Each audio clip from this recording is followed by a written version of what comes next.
I spent Saturday afternoon exploring a 60,000 square foot LA warehouse trying to make sense of Luna Luna, Forgotten Fantasy, perhaps the greatest art story ever told. It spans 6 decades and features Jean-Michel Basquiat, Roy Lichtenstein, Salvador Dalí, David Hockney, Keith Haring, Kenny Scharf, Miles Davis, Philip Glass, and a $100 million investment led by the Canadian rapper Drake. Enjoy.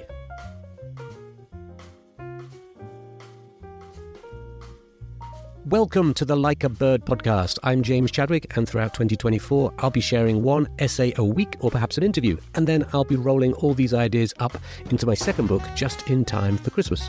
But why Like a Bird? Well, it all started, as it often seems to do, with a single line that I couldn't get out of my head by the French writer Paul Valéry. One should be light like a bird and not like a feather. That line felt true and important. Yes, we should all want to grow lighter and freer as we grow older, but lighter with control, like a bird in flight and not like a feather buffeted around by the wind. And so this weekly podcast and newsletter are for everyone ready to grow lighter by gently cutting themselves free from the ideas, the habits, and the people that are weighing them down. Got any of those? My guess is yes. So let's dive in to this week's idea, which is also available at jechadwick.com.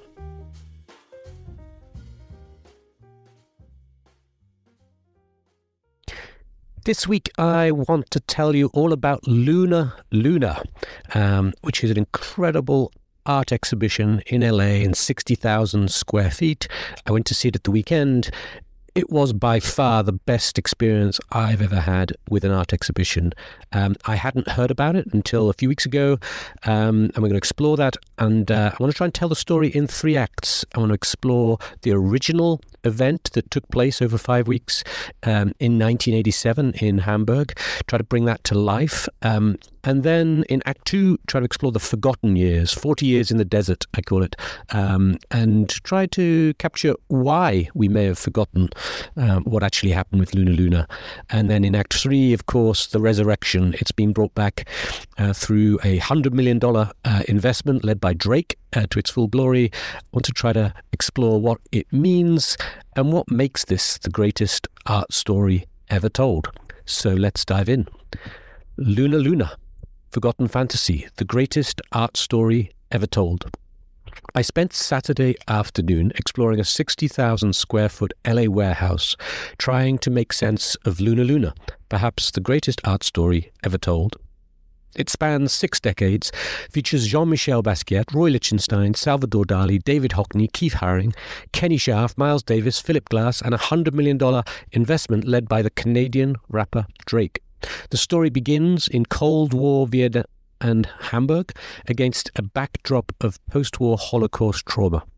If it were a painting, it would feature dark European surrealist roots, neon-coloured graffiti of New York's pop art explosion, and a long sandy exile in the Texas desert in 44 metal container boxes. It reminds us that art does not need to be confined to individual frames on well-lit gallery walls in capital cities or the dark vaults of billionaires. Art also lives. Outside the constraints of the boxes created by their industry, artists can collaborate playfully and create physical spaces for crowds to enjoy together for reasons other than money. It leaves us wanting more. Luna Luna is a forgotten fantasy, and perhaps the greatest story that art has ever told, which I will explore here in 3 action-filled acts. Act 1, Hamburg 1987, the most dizzying, dazzling art show on earth. Over a 7-week run in Hamburg in the summer of 1987, almost 300,000 visitors came to enjoy a colourful, surreal amusement park built by the eccentric Austrian maverick André Heller and 32 of the world's most talented artists. The mostly German families rode in a large white Ferris wheel designed by Jean-Michel Basquiat, rotating to Miles Davis's haunting track Tutu. They explored the mirrored Dalí-dome of Salvador Dalí and wandered through a glass maze designed by Roy Lichtenstein to a soundtrack composed by Philip Glass. They could step inside David Hockney's enchanted tree structure or whiz around on Keith Haring's painted carousel or Kenny Scharf's chair swing ride. It was a big hit. At the time, Life magazine called it the the most dizzying, dazzling art show on earth. And arguably, that still stands, if only because it somehow fused pop art and surrealism with abstraction, art brut, Dada, Nouveau Realism, and Viennese actionism. Hella managed to unite established post-war artists like Dalí, Hockney, and Lichtenstein with emerging stars like Haring, Basquiat, and Scharf. Even Andy Warhol, who didn't participate and died a few months before the show, was memorialized with a booth where visitors could get their 15 minutes of fame snaps with cutouts of Einstein and Marilyn Monroe. It was joyful. From the 30-minute documentary video shown on Saturday, we get a feel for the true magic of the 1987 live carnival. Kids squeal with delight and roam wild as couples cuddle affectionately and enjoy a mock wedding at Hella's surreal wedding chapel, surrounded by jugglers, magicians, stilt walkers, and costume performers.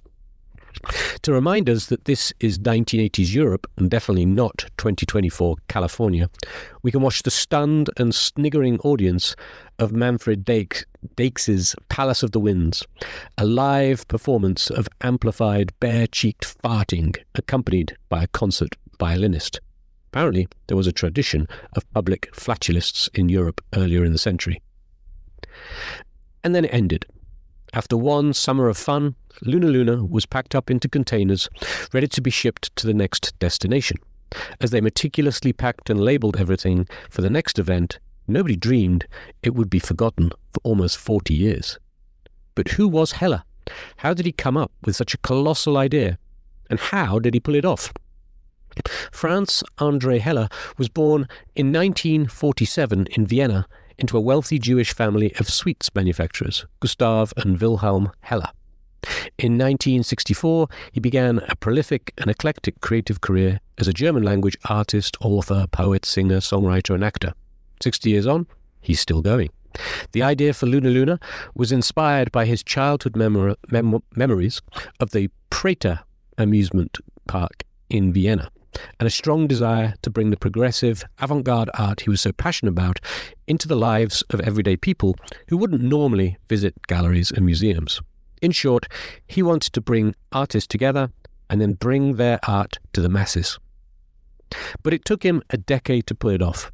His first meeting with an artist was in Paris in 1976 with Sonia Delaunay, the Ukrainian-born artist who co-founded the Simultane movement and designed the Luna Luna entrance archway, finished posthumously after she died in 1979.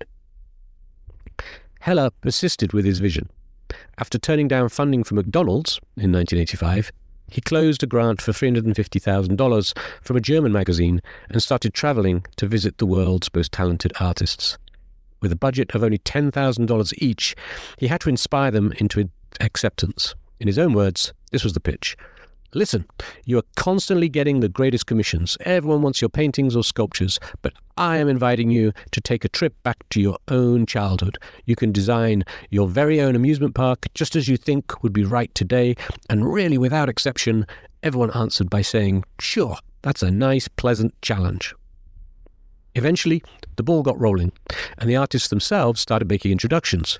Warhol apparently sent Hella to meet Basquiat. Lichtenstein introduced Hockney, and Haring brought him to meet Kenny Scharf. Haring and Scharf relocated to Austria to build their attractions by hand, and the scale of their output is remarkable. Apart from the hand-painted carousel, I counted 8 enormous bus-sized original Haring banners. In the documentary, we see Kenny Scharf building 6 large goofy sculptures and hand-painting over 100 colourful panels for his chair swing. Most of the American artists, however, worked remotely with Hella's team, who provided the resources they needed. For instance, Basquiat's Ferris wheel and the Dalí Dome were built by Viennese opera and theatre workers from vintage carnival attractions. It was the only time Basquiat ever allowed one of his works to be painted remotely, and the 1933 white wooden wheel is covered with dozens of his slogans and sketches, topped with a giant monkey's butt at the rear.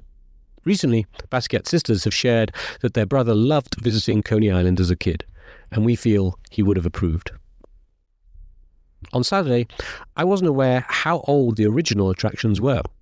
and I couldn't understand why the attendant warned me that it was probably over 100 years old when I stepped nervously into Lichtenstein's glass and mirror maze. I'd never walked into a piece of pop art history before, and it gave me goosebumps to know that it had a pre-war history all of its own.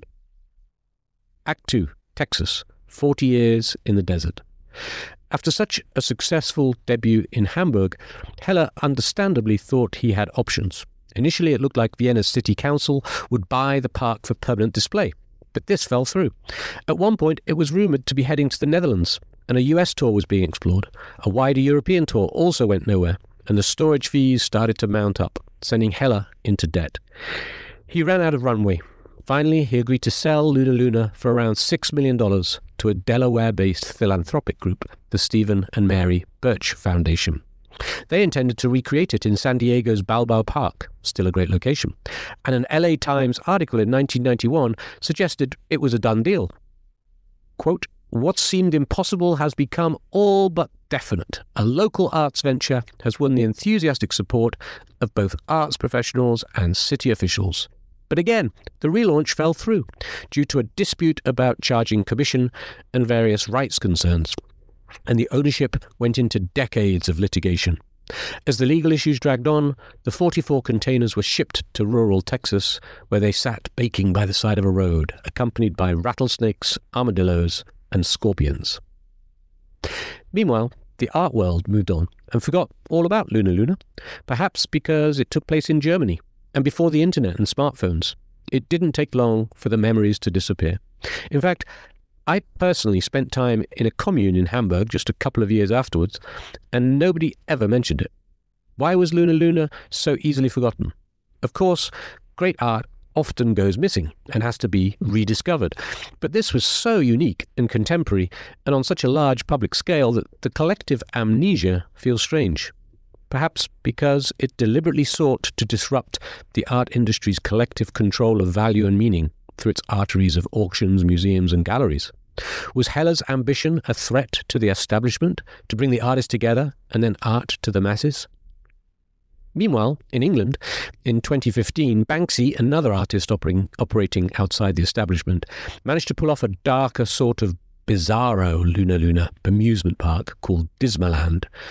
Banksy managed to persuade 58 artists to contribute, including Jenny Holzer, Damien Hirst, Jeff Gillette, and Jimmy Corti, and described it as a family-theme park unsuitable for children. Over a 5-week run, it attracted a respectable 150,000 visitors, but the visitors weren't able to interact with the art, and it didn't delight the critics. Arguably, Weston-super-Mare, the seaside town he chose for his dystopian vision, already does a good job at evoking the apocalypse, even without the input of 58 visiting artists. During these years, there were plenty of potential wealthy suitors for Luna Luna, but few were comfortable committing without a full inspection. The sellers insisted that the 44 containers must be purchased as is, sight unseen, which understandably put buyers off. Apparently, one buyer was permitted a limited inspection in 2018 and opened the door to find water sloshing around. In 2018, a niche art and design review website, Mini-Muse, profiled Luna Luna artfully with delightful photographs, and this caught the attention of Michael Goldberg, a creative director in the US, who saw the potential for resurrection and brought it to the attention of Drake's Dream Crew. Apparently, everyone instantly fell in love with the idea, including Drake, and things started to move quickly with Heller and his team. A deal was made. Nobody knows exactly how much they paid or how the deal was structured, but it's rumoured that the overall investment in launching the carnival is over $100 million. The price, say, of a single Picasso or Klimt in 2023. One extra kink in the story involves Heller himself. In 2017, the eccentric Austrian became involved with the sale of an unusual Basquiat piece, which went on offer for $3 million. According to an Austrian news magazine, Falter, Heller glued sketches by Basquiat to strips of wood, applied red paint, and hammered nails and pieces of a black broom handle. Then a genuine portrait by Basquiat, acquired by Heller in 1990, was placed in the frame. In Heller's words, In retrospect, the whole thing is firstly a childish prank. Secondly, it is naturally showing off. And thirdly, it is a stupid mixture of fiction and truth, just a private fairy tale. He could almost have been describing Luna Luna itself in all the right ways. Heller has refuted any allegations of forgery and has since brought the frame back, but the incident clearly damaged his credibility, and he's no longer actively involved with the Luna Luna project he gave birth to. He continues to cheer from the sidelines, though, and appears ecstatic about its resurrection. Act 3. Los Angeles, Excavation and Resurrection. In January 2022, the carnival finally left Texas for its new home, Los Angeles, in 44 containers, 2 wagons, and 7 crates. It was time for the hard work of excavation and a set of tough decisions to ensure a successful resurrection. In many ways, Southern California is the ideal next destination. First, La La Land is where the biggest and boldest stories are told and distributed around the world. Second, ever since Disney opened the first modern amusement park in Anaheim in 1955, it's also become the spiritual home of the carnival. And third, those containers were originally shipped to San Diego back in 1990, and now, finally, they almost reached their destination. Clearly, Drake's Dream Crew management team, together with Live Nation, was also a great fit for the next chapter. Drake is invested in getting it right.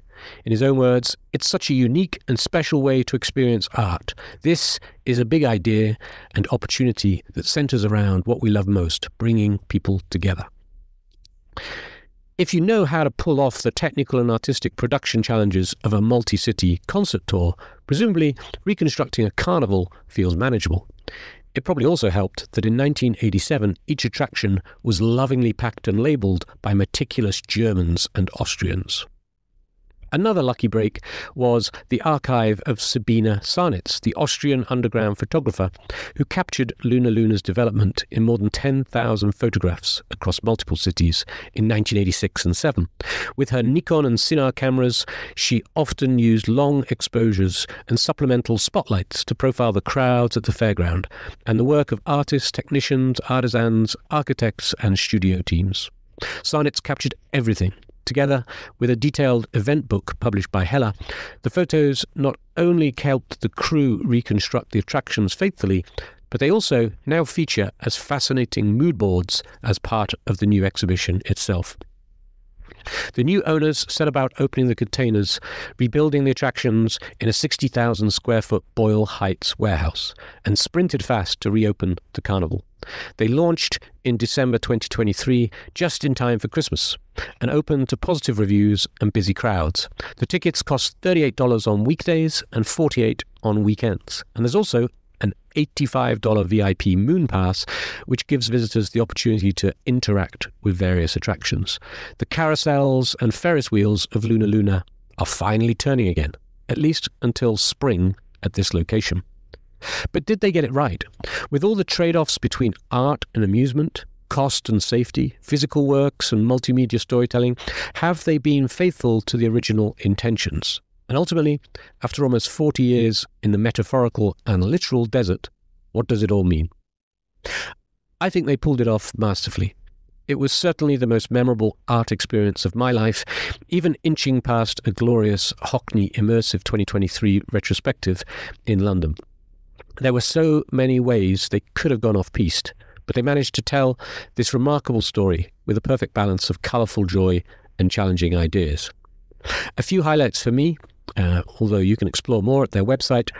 Stepping into the enormous first room and being hit by the vibrant neon colours of the revolving Kenny Scharf chair swing and the Keith Haring carousel.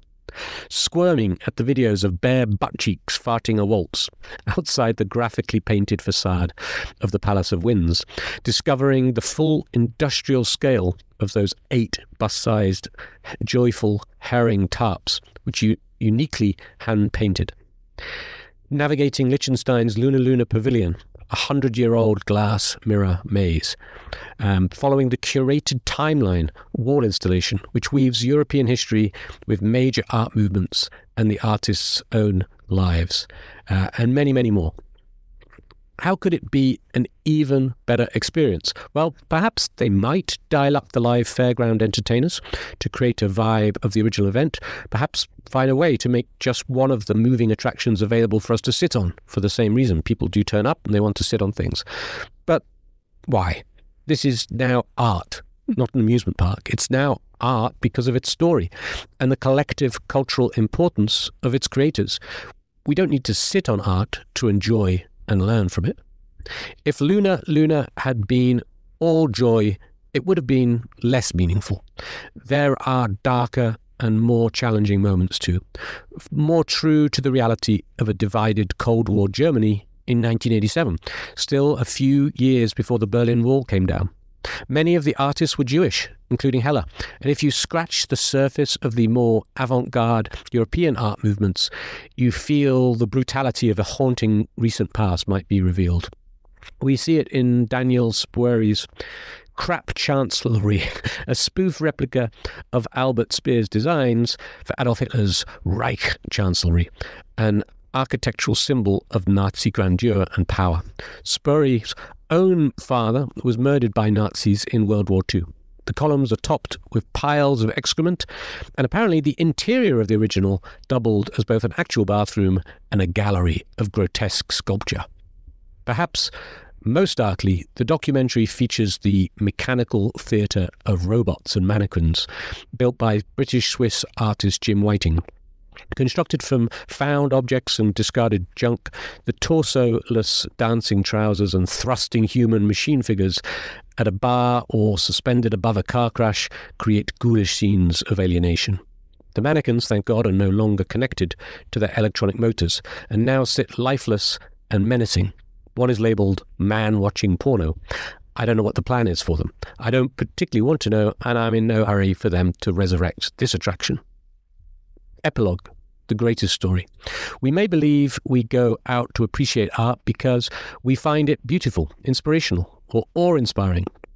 But the market often suggests otherwise. The value of art appears to increase in proportion to the power of the story behind it. The most valuable works from artists like Da Vinci, Picasso, Van Gogh, Gauguin, and Basquiat all carry a strong story, and without a narrative, we struggle to connect with art in a meaningful way. Story is meaning. So does Luna tell a compelling story? In the marketplace of ideas, is it strong enough to stand the test of time and overcome our tendency to move on and forget? After all, it's happened once already. I believe it does tell a story, and even more so now, because those 40 years in the desert have strengthened it. It was a compelling story in 1987, but each of the talented artists was still emerging then. While those 44 containers baked in the Texas sun, each of them became more iconic and famous as individuals. But together, they became irresistible.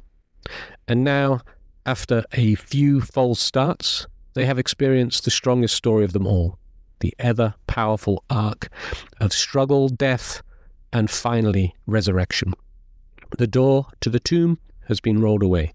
It's a story that might just last 2,000 years. Thank you.